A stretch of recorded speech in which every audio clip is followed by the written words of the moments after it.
Hi everyone. Okay, so this week's big picture is all about Mr. Alfred Hitchcock, one of my absolute favourite directors and incredibly influential, still resonating today. Not many film directors have the title of using their name as a description, but most people do say things like Hitchcockian when they're referring to suspense-based movie making and all the rest of it.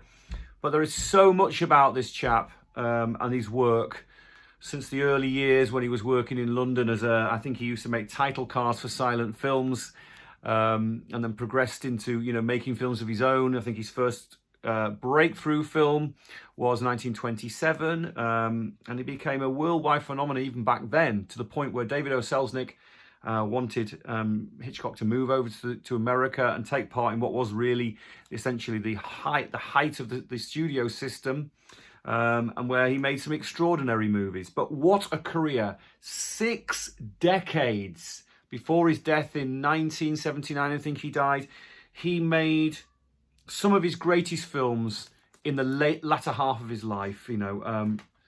These movies: Rear Window, Psycho, Vertigo, North by Northwest, they're all regarded now as some of the greatest films ever made in history. And I have to say, I completely concur. They are extraordinary films. But you do have to put them into context. It certainly isn't, driven by special effects, although Hitchcock and his team of people that surrounded him, everyone from Saul Bass, the guy that created those fantastic titles most of the time for his movies, right through to the editing team and all the rest of it, they were driven by a need to push the envelope on making films. And Hitchcock was obsessed with the idea of how to entice the viewer to stay and to draw you into the narrative. He was a brilliant narrative filmmaker. And so he did invent an awful lot of things, and highly innovative with special effects. So we can talk about all of that.